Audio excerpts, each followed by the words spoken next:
malheureuses. C'était un peu long à écrire. Je redis, les 4 cavaliers de l'Apocalypse des relations malheureuses.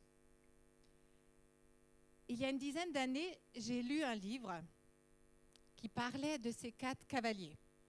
Alors pour tous ceux qui ne seraient pas familiers de l'Apocalypse, l'Apocalypse c'est le dernier livre de la Bible, le livre de la révélation de la fin des temps. Et pour faire simple, il y a différentes choses qui se passent et entre autres, il y a ces 4 cavaliers qui apparaissent à un moment donné. Et à la suite de ces 4 cavaliers, il y a une période de malheur et de désolation. Et c'est dans ce sens-là que cette expression a été utilisée dans ce livre, qui par ailleurs n'était pas du tout chrétien. Et j'ai été frappée par cette expression.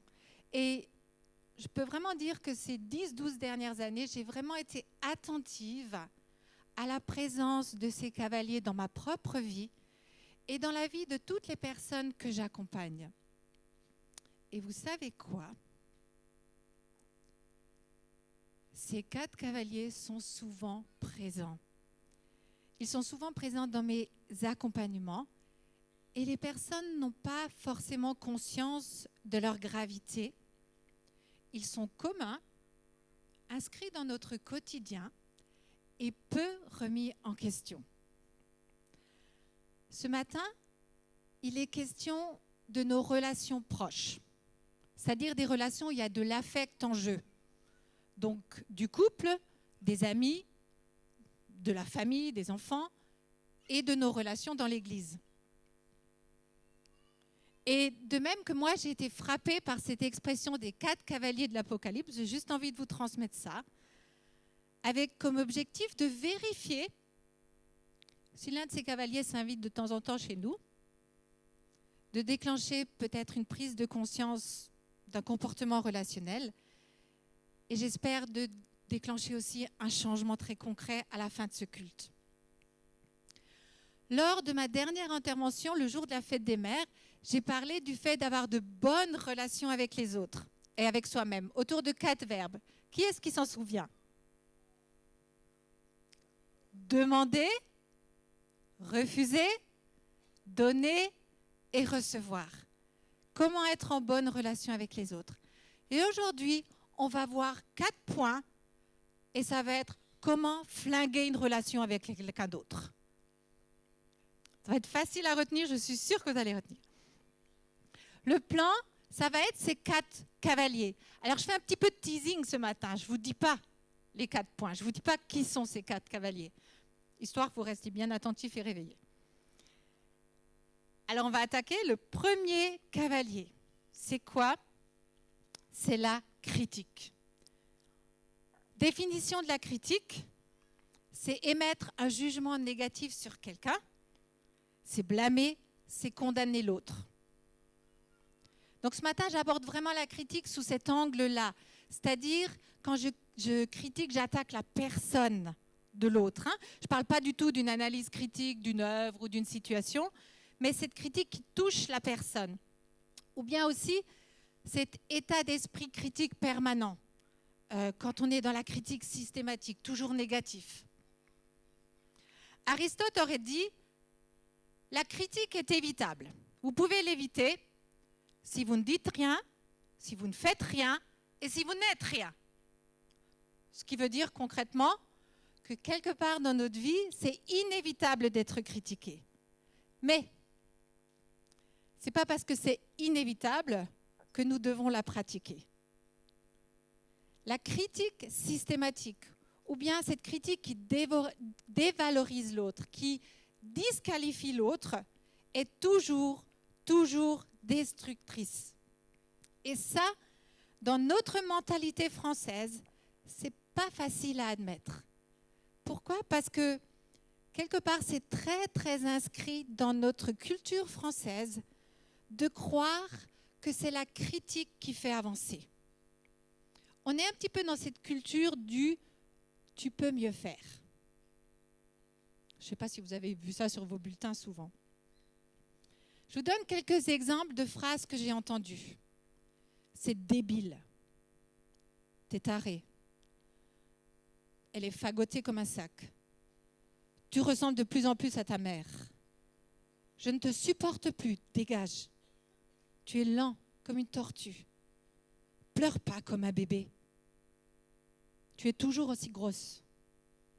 Tu n'y arriveras jamais. Tu ne comprends rien. Tu ne sers vraiment à rien. Les généralisations accompagnent souvent la critique. Des mots comme toujours, jamais, tout le temps. Pourquoi tu oublies toujours tout? On ne peut jamais compter sur toi. Tu ne comprends jamais rien. Et puis, il y a aussi des petites phrases assassines du style « C'est quoi ton problème ?» Une critique qui est exprimée ne peut que créer une seule chose, une tension immédiate entre les personnes.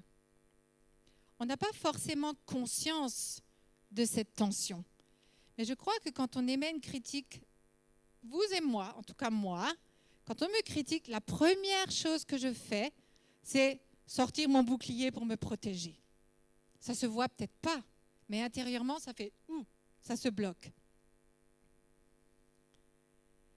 Et comme dit, je n'en ai pas forcément conscience. Il y a des personnes qui me disent « En fait, je suis tendue depuis toute la journée et maintenant que je me pose et que je réfléchis un peu, je me rends compte que ce matin, la journée a commencé par une série de flèches bien envoyées. » Alors, je vous vois réfléchir, il y a des petites bulles au-dessus de votre tête et je sais que certains sont en train de se dire « Mais Yolande, est-ce qu'on ne peut pas dire quand ça ne va pas? Est-ce qu'on n'a pas le droit de dire quand quelque chose ne va pas ?» On va regarder dans la Bible. Puis en premier, je me suis dit, dans la Bible, il faut que je cherche un exemple de critique. Alors il y en a certainement plusieurs. Je vous parle de celui que j'ai trouvé. Dans Nombre 12, il est question de Aaron et de Myriam qui parlèrent contre Moïse. En fait, ils critiquent Moïse. La femme de Moïse ne leur plaît pas vraiment. Et puis, ils ne sont pas contents parce que franchement, Dieu parle qu'à Moïse et puis eux, là, ils se sentent un petit peu laissés pour compte. Alors, ils commencent à râler. Ça leur a coûté cher de critiquer Moïse. Mais je ne vais pas rentrer dans l'analyse de ça. C'était juste pour dire que la critique, ce n'est pas une invention moderne, c'est une vieille histoire. Le cœur de l'homme n'a pas changé. Que dit la Bible sur cet esprit critique, sur le fait de juger? Je vous propose de lire Matthieu 7, les versets 1 à 2, mais c'est un verset qu'on va trouver dans tous les évangiles. « Ne jugez point, afin que vous ne soyez point jugés. Car on vous jugera du jugement dont vous jugez, et l'on vous mesurera avec la mesure dont vous mesurez. » Jacques, au chapitre 5, au verset 9, dit « Ne vous plaignez pas les uns des autres, frères, afin que vous ne soyez pas jugés. » Et 1 Corinthiens 4, au verset 5, dit « C'est pourquoi ne jugez de rien avant le temps, jusqu'à ce que vienne le Seigneur qui mettra en lumière ce qui est caché dans les ténèbres et qui dévoilera les intentions véritables qui animent les cœurs. » Donc le premier constat, c'est que le jugement de la personne est une prérogative divine. C'est-à-dire que seul Dieu a le droit de le faire. Pourquoi? Parce que lui seul sait vraiment ce qui se passe dans le cœur. L'Éternel regarde au cœur. Nous regardons souvent à l'extérieur. Et il est aussi écrit dans 1 Corinthiens 2, verset 15, « L'homme spirituel, au contraire, juge de tout, et il n'est lui-même jugé par personne. » La version Darby traduit cela, « Celui qui est spirituel discerne toutes choses. » Parole vivante. Celui qui a l'esprit sait apprécier les faits et les idées à leur juste valeur. Dans Hébreux 5, verset 14, il est écrit « Les hommes faits », c'est-à-dire matures, sont ceux dont le jugement est exercé par l'usage à discerner ce qui est bien et ce qui est mal. Alors, est-ce que la Bible se contredit? D'un côté, elle dit qu'on n'a pas le droit de juger, et de l'autre côté, elle dit qu'il faut juger. Alors, bien sûr, elle ne se contredit pas. Elle nous dit que le jugement des personnes appartient à Dieu et que nous pouvons juger, au sens évalué, des faits ou des comportements qui ne sont pas justes. L'homme spirituel juge de tout, mais pas de tous. D'accord, la nuance? Je vous donne 2 exemples très concrets pour faire la différence entre comportement et personne. Reprocher à son partenaire d'être en retard pour le dîner ou un rendez-vous peut se justifier, peut-être normal parce que ça vient chambouler plein de choses. Mais lui dire « tu ne respectes jamais ta parole parce qu'il est en retard », c'est attaquer sa personne. Un autre exemple que j'ai eu dans un accompagnement il n'y a pas longtemps, alors il va être très, très intime, mais je me permets de le dire quand même. Un homme me dit, parlant de sa femme qui était là, « ma femme est frigide ».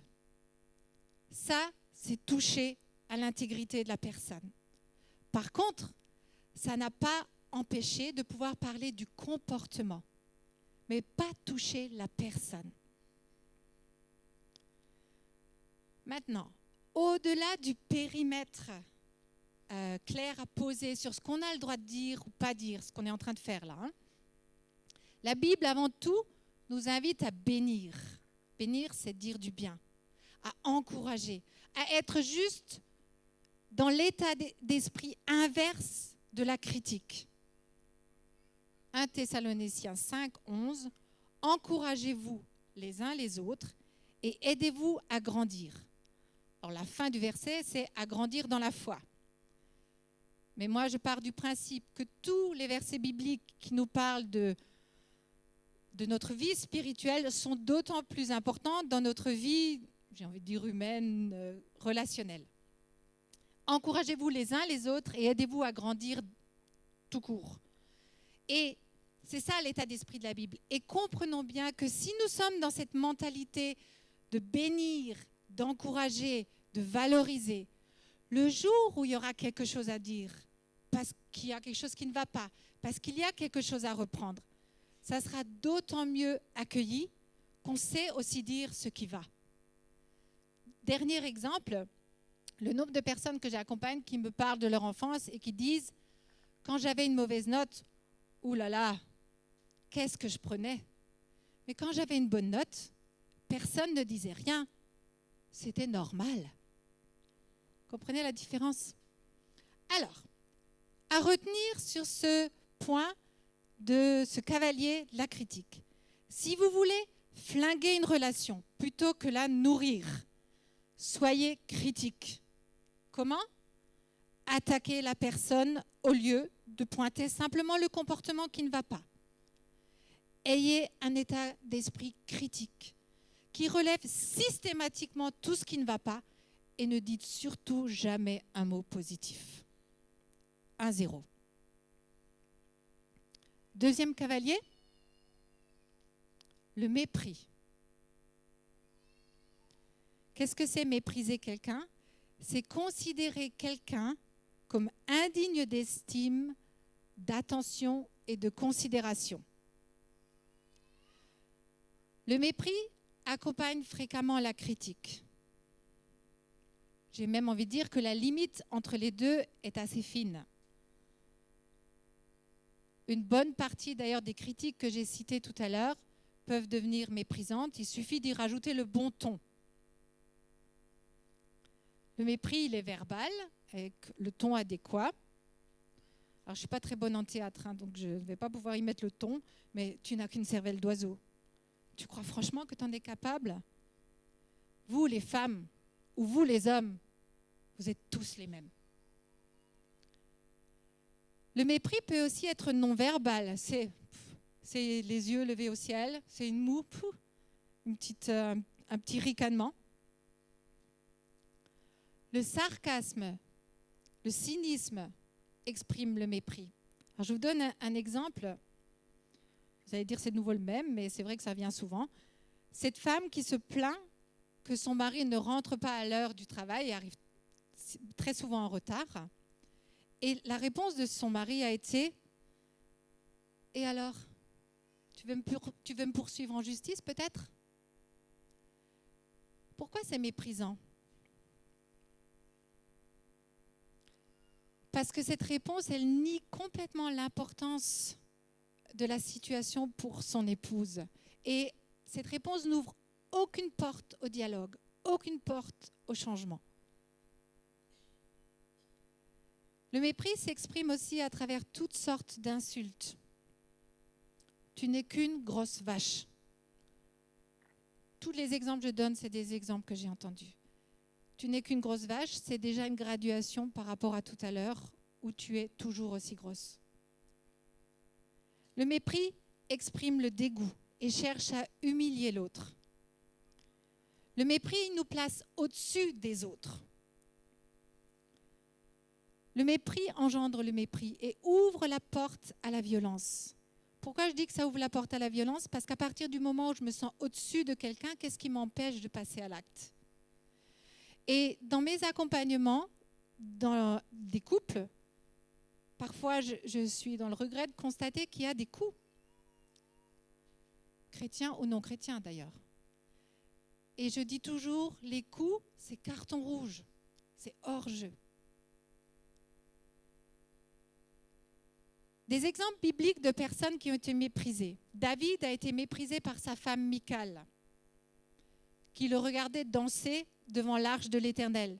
David était tellement heureux qu'il s'est lâché, qu'il a dansé comme un fou. Il a un peu oublié sa position de roi. Et Michal, sa femme, l'a méprisé. Vous le trouvez dans 2 Samuel 6. Dans 2 Corinthiens 10, au verset 10, Paul est méprisé par certaines personnes qui disent « Ah, ces lettres sont énergiques et sévères, mais quand il est là, c'est un faible. » Et sa parole ne mérite même pas d'attention. Néhémie est méprisé par 2 gaillards qui s'appellent Sanballat et Tobia. Ils ironisent sur sa situation, ils se moquent de lui parce qu'il veut reconstruire le temple et les murailles du temple. Ce qui est intéressant, c'est que souvent quand je relève cet état d'esprit dans mes accompagnements et que je dis « Waouh, là, attention, on est dans le mépris », la personne va me dire « Mais je plaisante », sans se rendre compte de l'effet dévastateur de ses propos. Alors que dit la Bible sur le mépris ? Elle dit que c'est une faute et que c'est synonyme de méchanceté. Proverbe 14, 21, celui qui méprise son prochain commet une faute. Proverbe 18, 3, le méchant amène avec lui le mépris. Alors quelle est la réponse de Dieu par rapport à ça ? Il y en a certes, je ne prétends pas faire le tour de la question. En tout cas, je me suis penchée sur le chapitre 12 de 1 Corinthiens, où il est question de l'Église comme d'un corps. Et c'est comme si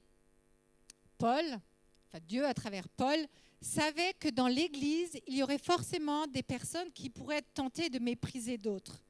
Au verset 21, il est dit « L'œil ne peut pas dire à la main « Je n'ai pas besoin de toi », ni la tête dire aux pieds « Je n'ai pas besoin de vous ». C'est un peu comme si des gens pouvaient penser dans l'Église qu'ils ont tellement à offrir aux autres que les autres, ils ont juste besoin de s'asseoir, de se taire et d'écouter. Paul fait observer que chacun fait partie du corps. Même le plus habile, le plus adroit, le plus doué et le plus intelligent ne représente qu'une partie de l'ensemble.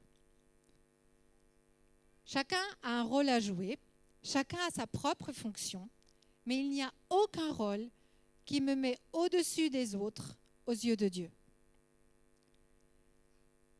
Philippiens 2, versets 3-4 dit « Ne faites rien par esprit de parti ou par vaine gloire, mais que l'humilité vous fasse regarder les autres comme étant au-dessus de vous-même, que chacun de vous, au lieu de considérer ses propres intérêts, considère aussi ceux des autres. » Et on voit dans ce verset que l'antidote au mépris, c'est l'humilité. C'est l'acceptation des autres, c'est l'acceptation de ce qu'ils ont de différent de moi. Facile à dire en théorie, en pratique, pas toujours aussi évident. Et je crois que dans un premier temps, considérer les autres comme supérieurs, etc., c'est peut-être pas si évident émotionnellement. Mais je peux décider, peut-être juste par obéissance au Seigneur, par un acte de volonté, d'estimer l'autre.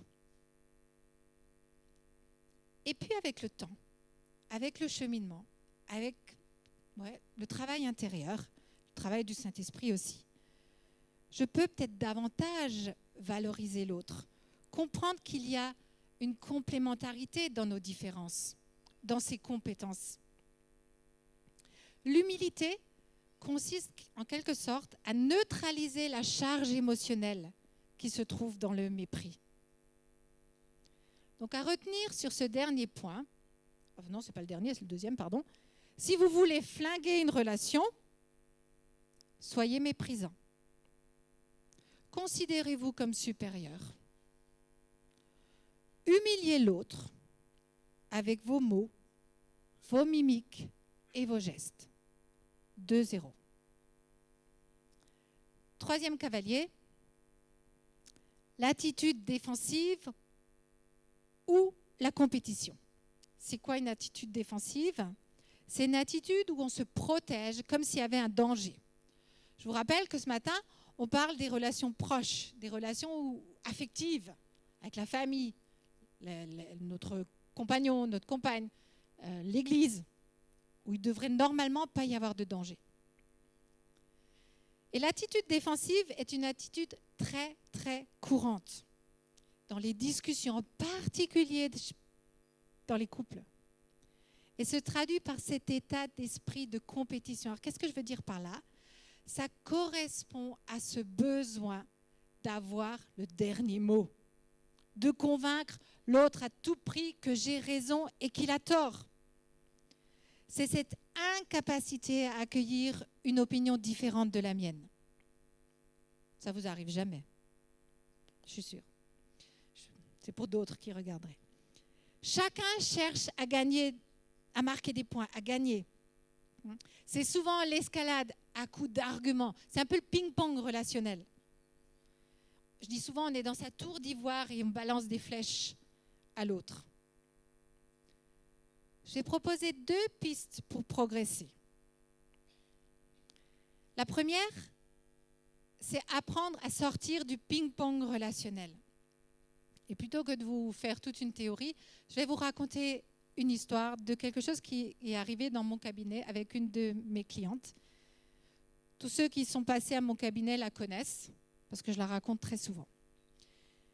J'ai une dame qui est venue en me disant « Yolande, oh, ça va vraiment pas avec nos 3 enfants en ce moment. » Elle avait 3 enfants qui sont de jeunes adultes, donc ils étaient plus petits.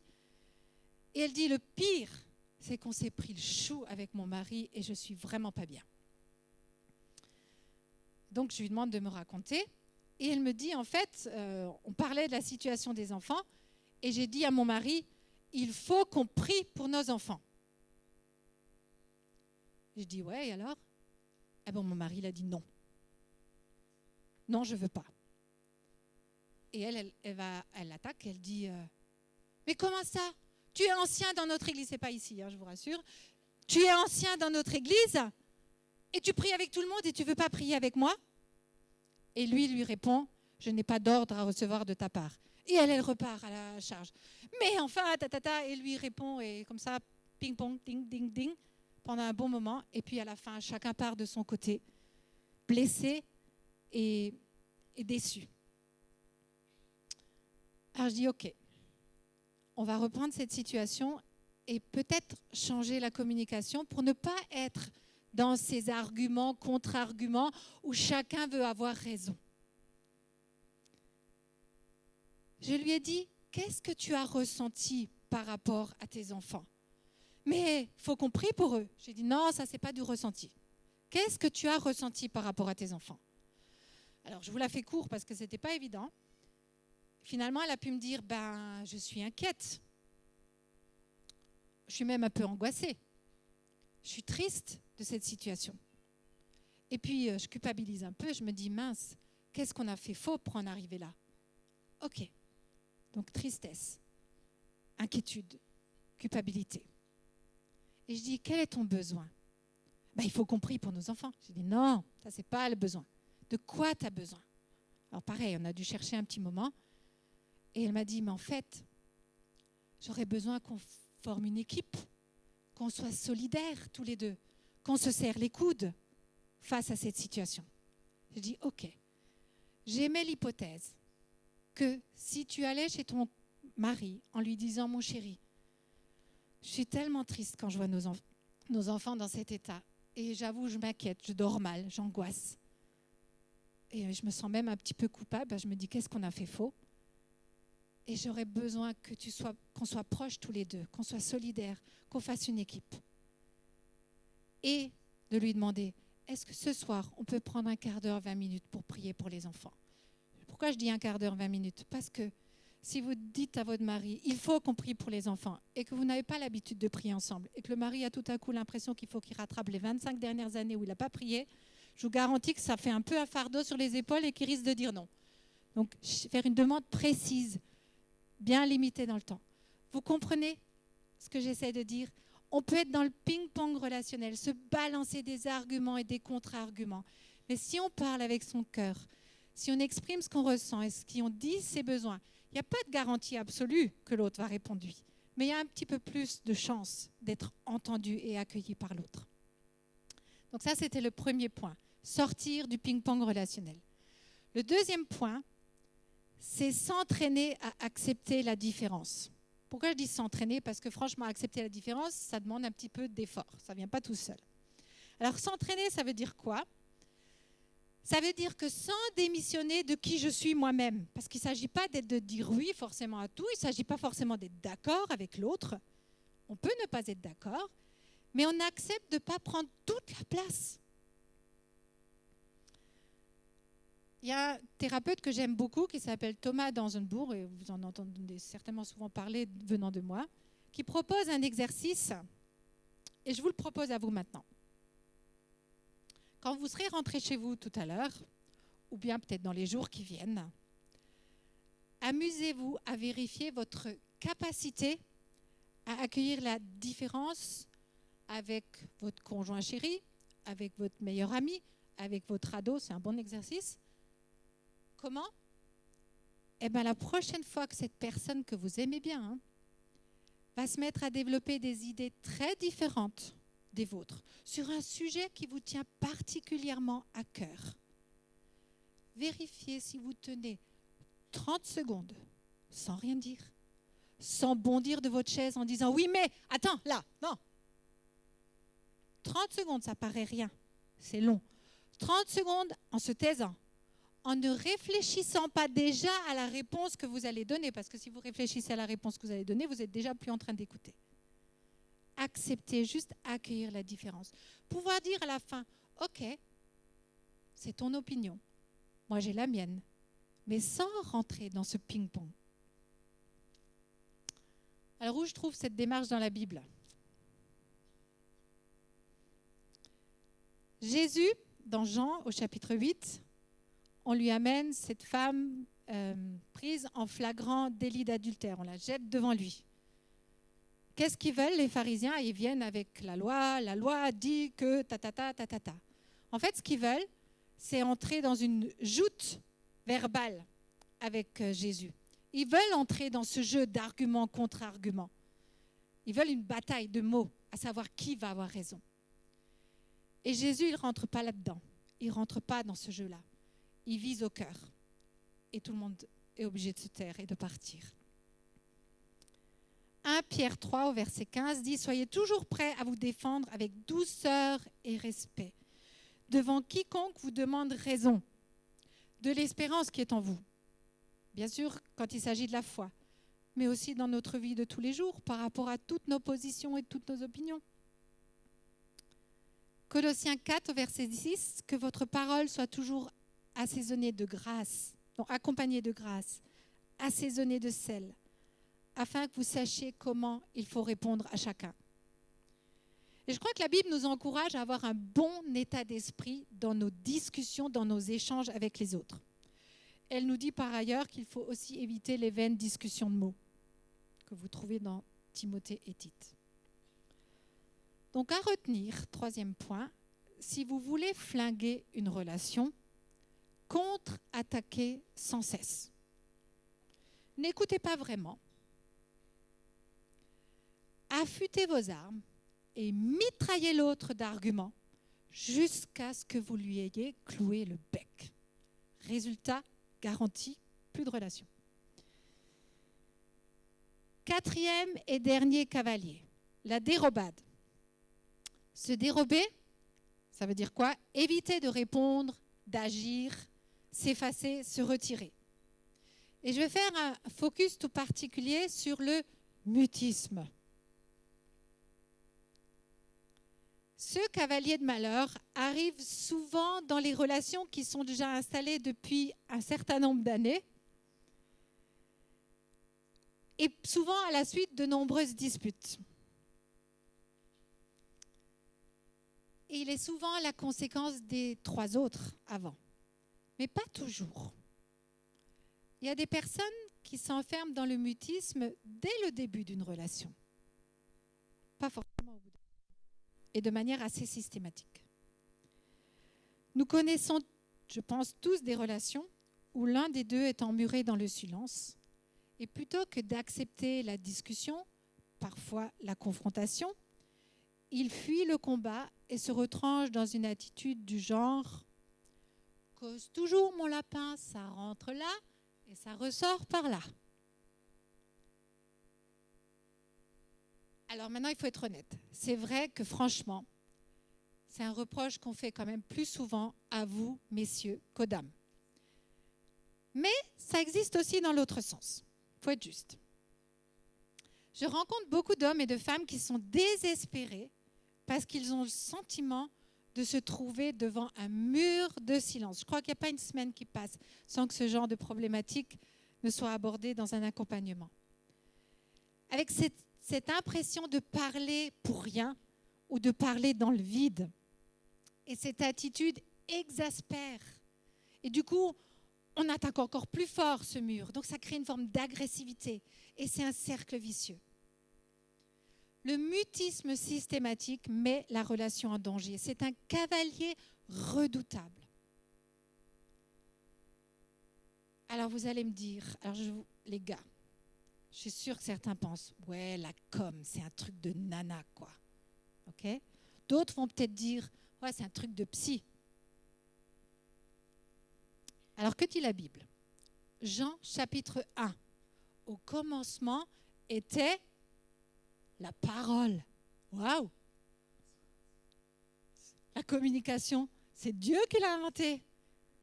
Dieu s'implique dans l'histoire, dans la vie des hommes et des femmes en parlant, à travers la communication. Dieu, il parle et fait que ça, j'ai envie de dire, du début à la fin de la Bible. Je vous donne un exemple dans la Bible de quelqu'un qui s'est enfermé dans le mutisme et ça lui a causé de gros problèmes. Caïn. Vous vous rappelez Caïn, avec son frère Abel, ils ont offert des sacrifices. Le sacrifice d'Abel a été agréé par Dieu, celui de Caïn pas. Et Caïn, il s'emmure dans le silence. Dieu vient à sa rencontre. Il lui dit, Caïn, qu'est-ce qui se passe? Pourquoi tu as un air abattu comme ça? Il lui tend la perche du dialogue, de la communication. Mais Caïn, il est fermé, il est enfermé dans son mutisme. Et ça a produit quoi? Un meurtre. Alors bien sûr, il y a des différences entre les hommes et les femmes concernant la communication. Nous n'avons pas le même goût pour la communication, nous n'avons peut-être pas les mêmes aptitudes pour la communication, plein de choses. Et c'est important d'apprendre à connaître ces différences pour mieux nous entendre dans tous les sens du terme et mieux nous respecter. Mais nous n'avons pas le droit de démissionner de la relation et le mutisme est une démission. Je crois que c'est important de comprendre que c'est une question de respect que de partager avec l'autre. Être en lien avec quelqu'un passe par la communication. Donc à retenir, si vous voulez flinguer une relation, enfermez-vous dans le silence. Faites le dos rond, ne répondez plus à l'autre et laissez-le tout gérer tout seul. 4-0. Conclusion, j'aimerais conclure avec 2 points. Ces 4 cavaliers sont l'expression de ce que j'appellerais des péchés relationnels. On n'aime pas trop le mot péché. Je vous rappelle juste que péché, dans le sens étymologique, c'est rater la cible. Et quand je suis dans un de ces 4 comportements, je rate la cible de la qualité relationnelle que Dieu voudrait que j'ai avec les personnes que j'aime. Ça, c'est le premier point. Le deuxième point, c'est que si l'un ou l'autre de ces 4 cavaliers fait partie de ma vie, c'est avant tout signe d'une mauvaise relation avec moi-même. Je m'explique. Si je critique beaucoup, si je tombe parfois dans le mépris, si je n'arrive pas à lâcher prise dans une discussion et je veux absolument avoir le dernier mot, ou si je fuis la discussion, c'est avant tout parce que je suis mal dans ma peau. Et soit j'ai besoin de me prouver quelque chose et prouver quelque chose aux autres, soit je suis tellement fragile que je me protège à outrance en me coupant de la relation. Lamartine aurait dit « La critique est la puissance des impuissants ». Moi, j'ai envie de dire, tous ces comportements sont quelque part des aveux d'impuissance. L'objectif du Seigneur pour notre vie, c'est de nous guérir de nos blessures, de permettre qu'on sorte de notre mal-être par rapport à nous-mêmes, par rapport aux autres, et que nous ne chevauchions plus aucun de ces chevaux-là, que nous ne péchions plus. Pourquoi ? Parce que ça va nous permettre de vivre le deuxième plus grand commandement. Tu aimeras ton prochain comme toi-même. C'est impossible de vivre ce commandement si ces 4 cavaliers débarquent régulièrement dans ma vie. Alors nous ne sommes pas, la plupart du temps, responsables de notre mauvais rapport à nous-mêmes et aux autres. Mais nous sommes responsables de nos prises de conscience. Sartre a dit « Que vais-je faire de ce qu'on a fait de moi ?» J'aime beaucoup cette phrase, je la répète souvent dans mes accompagnements. Qu'allez-vous faire de ce qu'on a fait de vous ? Je suis responsable de mes prises de conscience. Je suis responsable aujourd'hui en tant qu'adulte de ma vie. Et aujourd'hui, nous pouvons décider de faire un pas pour changer.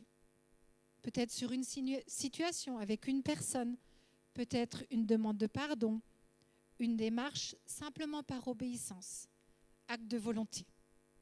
Et bien sûr, je le répète à chaque fois, si j'y arrive pas, si je bloque vraiment, si ça coince dans ce domaine-là, eh bien, il y a des personnes plus mûres autour de moi pour venir m'aider à avancer. Je vous propose, comme à chaque fois, un temps de silence pour laisser Dieu sonder nos cœurs et juste évaluer si l'un de ces 4 cavaliers vient s'inviter de temps en autre. Il peut s'inviter juste dans mon cœur. La critique et le mépris, ça peut être absolument invisible. Je ne suis pas au-dessus de ça. Je demande régulièrement pardon à Dieu pour ça. Même si j'ai assez de maîtrise de moi-même pour que ça ne se voit pas et que personne ne l'entende. Suis-je facilement critique, jugeant ? Est-ce que j'ai une tendance au mépris à me placer au-dessus des autres ? Est-ce que je veux toujours avoir raison ? Suis-je incapable d'accueillir une opinion différente de la mienne ? Est-ce que je fuis la relation, l'échange, la discussion en m'enfermant dans le silence ? Je vous propose ce temps de silence et puis Michel terminera par la prière.